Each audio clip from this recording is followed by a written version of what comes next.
So recently, I just posted on Facebook a picture of biscuits that I made, and some of you said, "Well, how did you make those biscuits?"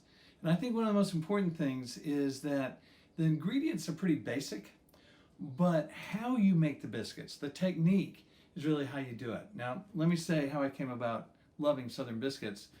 When I grew up in Alabama, I moved there and when I was in second grade. And my mother's from Minnesota. And she was a fabulous baker with pie crusts, things like that. She never made biscuits.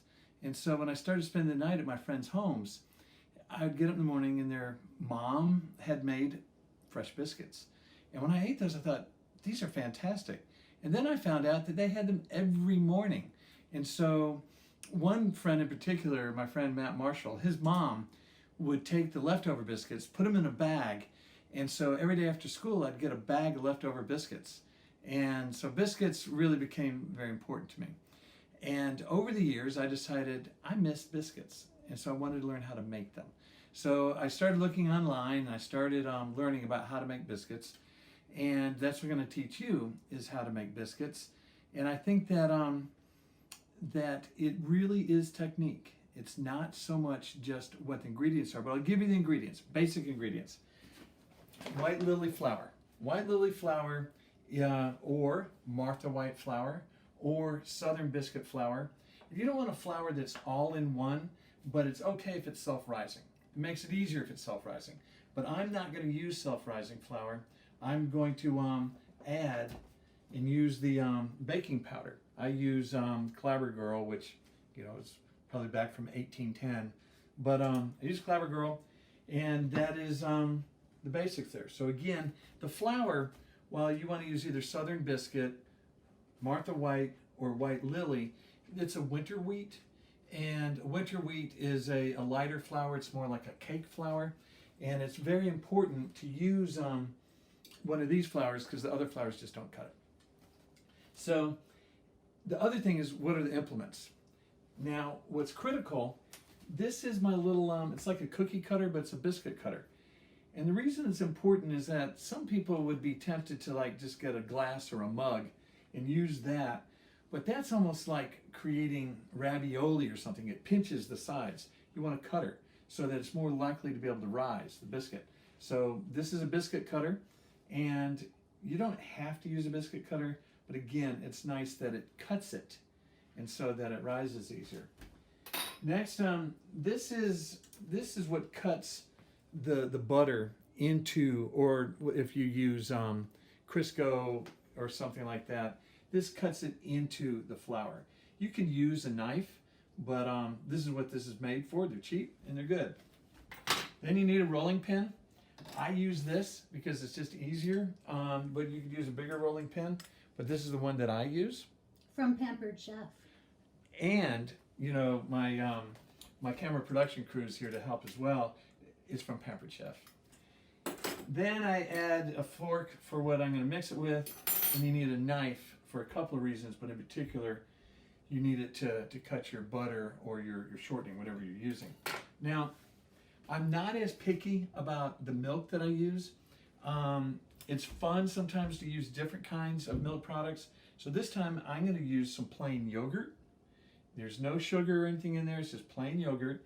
And I'm going to mix, to get it more liquidy, I'm going to use some half and half just to make that a little bit more liquidy. And I'll show you the consistency that you get to. Chef, do you prefer buttermilk? I like buttermilk, but and buttermilk is what most people use. But I've used regular milk. I've used liquid yogurt, drinkable yogurt. I use it all. Buttermilk's probably the best, but I use different things. That won't mess it up as long as you're not using something that's sweetened too much or something. Let me also say that when I first start my biscuits, when I just walk into the kitchen, I take my butter, a stick of butter, and I put it in the freezer. I don't put it in overnight. I put it in as soon as I walk in because some people like for the butter to be frozen. I just like my butter to be extra cold, so it's more firm. The other thing I do is I go ahead and turn on the stove, turn on the oven. And I put the oven at 450. You'll find that different recipes say, 490 or 420. I just put it at 450, and then while I'm getting ready and making my biscuits, the oven is getting ready itself. So I am going to, I need to go get the butter out of the freezer. Be right back. So I've got on a little bit less than a stick of butter here, but what you want to use is you want to use essentially half a stick of butter. And first I'm going to put 2 cups of flour, that's what it calls for, 2 cups of flour into a bowl. And then I'm going to get the butter. Is it salted, Chef? I am using salted butter, which means the recipe calls like a teaspoon of salt. I probably won't put a teaspoon of salt in because I'm using salted butter, but you can use either. But because it's salted, I'm less likely to add any other salt. So I cut this in half, and then this is really important to technique, because what you want the butter to really get into the flour evenly. And so I cut it, I slice it in a way that I get it to where, well, first take 1 cut of slicing. Now mind you, some chefs would freeze their butter and then use a grater and grate it into the flour. I do not do that. I slice it each way. And then lastly, what I'm doing is I'm creating butter that's the size, pieces of butter, they're like little pebbles. And they're like little pebbles. And then I break them up and put it into the flour. And the idea, of course, is that you want to get the butter evenly distributed in pieces all into the flour. Did you wash your hands, Chef? It's always very smart to wash your hands ahead of time. So before you ever cook, you know this. Everybody knows this. So I'm doing this, and you'll see it's kind of basic. You know, I think of my friends like Steve Perkins, where Steve got up each morning. His mom was like that she would make biscuits all the time, and then not realizing that she had a technique to make it very, to make them the way they did. And so when Steve tried, I guess last Thanksgiving, to make biscuits, they weren't quite like his mom's. So the ingredients are basic, but the technique is important.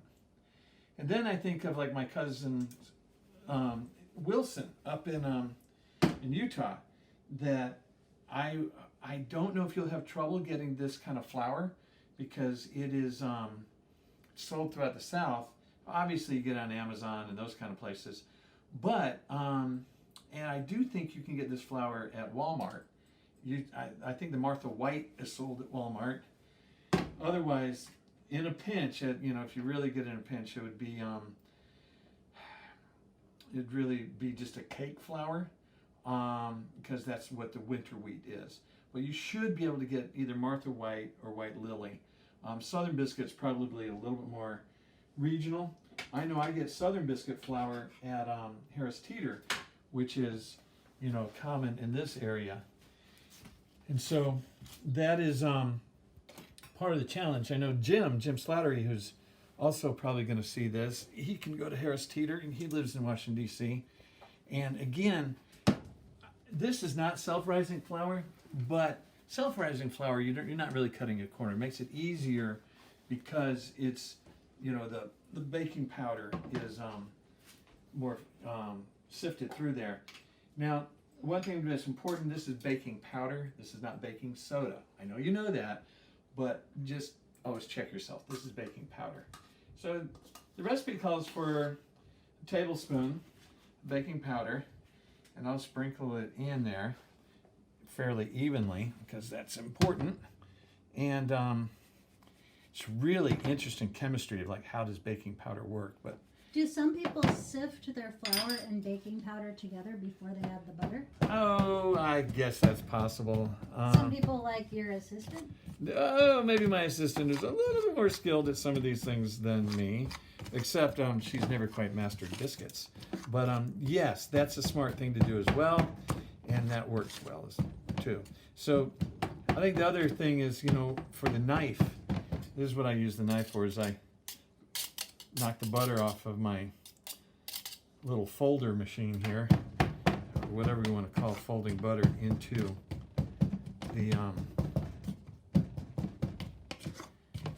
the flour. Now, just in case there's not enough salt that was added by the butter, I'm just going to put a tiny little bit more salt in there, just to even that out, and it'll be fine. All right, and I think again, you have to use this kind of flour, but the other ingredients are a little bit more, variable, especially around the milk type ingredients or the dairy. But I don't make cheddar biscuits. I don't like to adulterate my biscuits other than doing what we're doing here. Now, in using this yogurt, I've used yogurt before, drinkable yogurt. It adds a little bit of a tang to the biscuits, which is fun to have in them. And what we're looking for is kind of creating a consistency that's just a tiny bit on the drier side of cottage cheese. And so you're wanting to get this to be kind of like cottage cheese in here. You don't want it soupy, and you don't want it too dry. So that's why this not being drinkable yogurt, why I'm going to add in for more liquid the half and half. And I'm only using half and half because that's what was in the fridge. And otherwise I'd probably be cutting it with just skim milk, whole milk, whatever's in there. And the recipe on the bag will tell you how much to put in here, but I go by feel by now. You could use a little water too. And I could use a little water, couldn't I, Barbara? Aren't you a backseat baker? Okay, so we're interesting that you don't swear by the old method of creating sort of a well in the middle of I did the well initially, and then I started thinking, why do the well? And I've done it with the well. I've done it without the well. I realize that's like if you make great pasta, you're supposed to use the well. We're very close here to what we need. And if you want to do the well, you can do the well, but it does not change the outcome of your biscuits. Strange. We are close. It's still a little dry. Put a little bit more in there. We got water. If I have to use water, I will. Throw that over there. All right. Oh, we're getting there. This is good. We are getting there. Yeah, that's basically... Is there a danger of overworking the dough? You're just not going to get there. You're not going to overwork the dough. They say there's a danger, but you're not going to get there. All right. So, we've got the ingredients here. As you know, you almost always, obviously, put flour on the board that you're working on. You don't need a whole lot of space, but go a little extra on the flour. And I'll tell you why. That's going to become important as technique of how this works, of how do you create the layers and the flakiness of a biscuit. This right here is important. I get a little flour in my hands, a little flour on my Magic Chef. Pampered Chef. Rolling pin, get that coated a little bit. Get everything coated. And then, that's good. And then, I dump it out onto my surface. Get every last bit. And by the way, this makes about 12 biscuits. So, just for planning purposes, 2 cups makes about 12 biscuits, depending on their thickness. So now, I pat that out. I get it kind of flat, it's probably about 1 inch, and then I fold it. So I pat that out. This is what creates the layers of the biscuit. I pat that out. You don't have to go too thin. And then I fold it. And I'm keeping flour under it for the purpose, because A, it makes it easier to work with, but B, that's what creates the layers, is folding it. And I've folded it by now. I must have folded about 5 times, and that's plenty. And then before I roll it out, I'm going to do something real quick. I'm going to just wipe some butter on the little pan that I'm going to be putting the biscuits on. This pan will hold 12 biscuits, almost exactly. And so I just butter the bottom real quick so that there's no issue in pulling the biscuits off. And then I save the butter because I'm going to be melting a little butter on the top of the biscuits when I pull them out. So now we'll just roll this out a little bit. I roll it out to about, I don't know, that must be, what do you think, Barbara? Is that about 1 inch? A little less, a little more? That's about what I do. And then I cut a biscuit, put it down, and generally what you want to do, for some reason, you want to put the biscuits close to each other. They kind of heat off each other in some ways. So you don't have to spread them out like flowers in a garden. You put them in close to each other.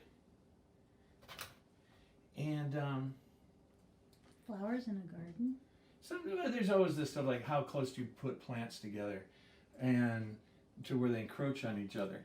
And with biscuits, you can put them right up to where they're almost touching. And that's how you do it. And then you get to this point where you can't make, you're going to have to redo it. So I push it back together, push it back down. I fold it again. Maybe not as much as last time. I fold it again. Then I roll it back out.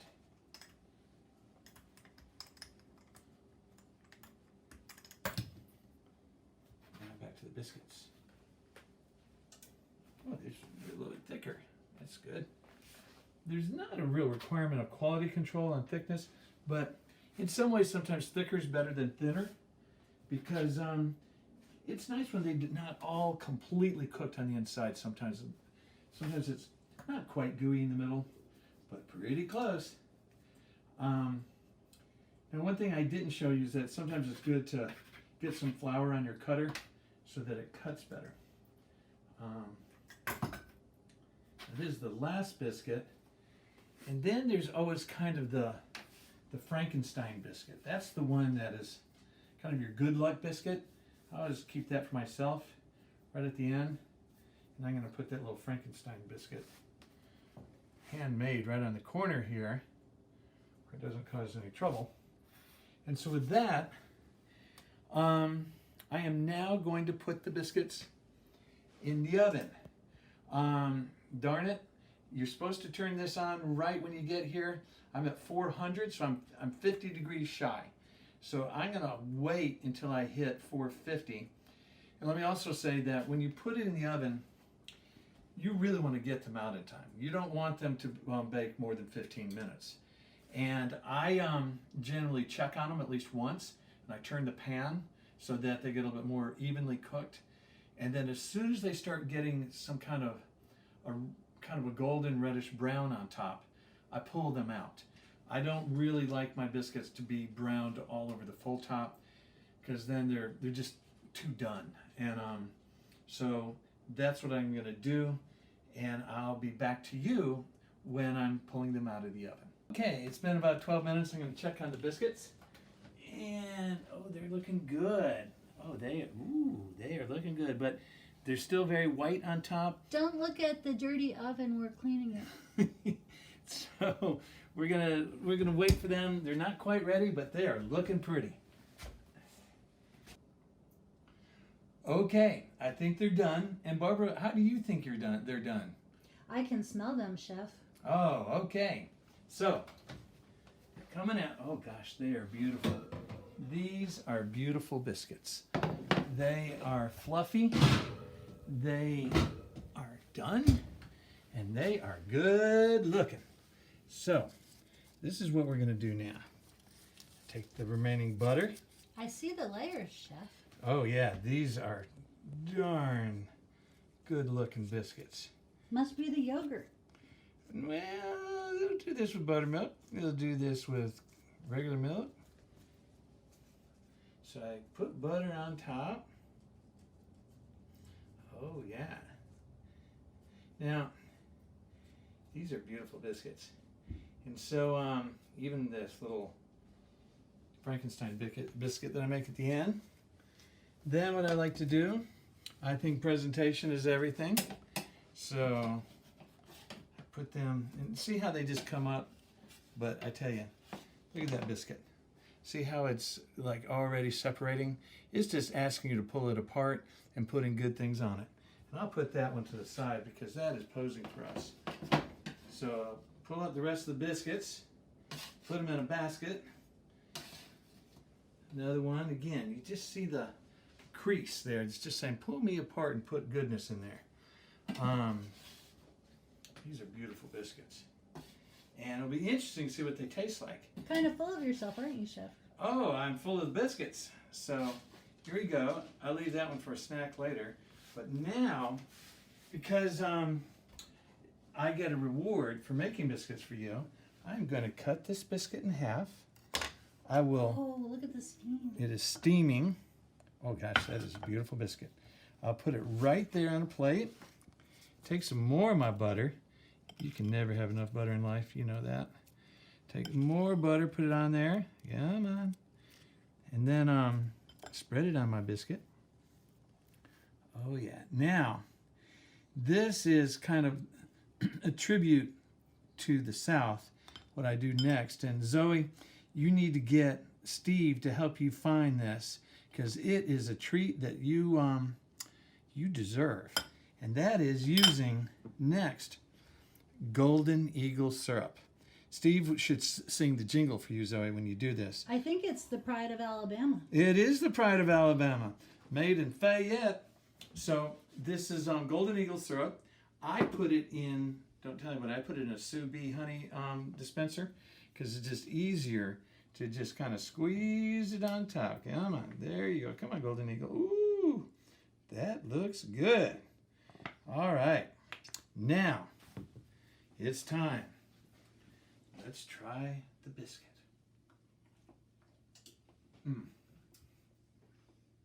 That's good. Oh, wow. That's really good. All right, so I recommend the yogurt. That is good. So that's how I make biscuits. These are delicious. Obviously, you like them for breakfast, with gravy, all the different things you do with biscuits. My leftover biscuits, I love to split them, toast them, and put some butter and Golden Eagle on them during the week for the leftover biscuits. And with that, I'll say goodbye now. This is how you make fabulous biscuits.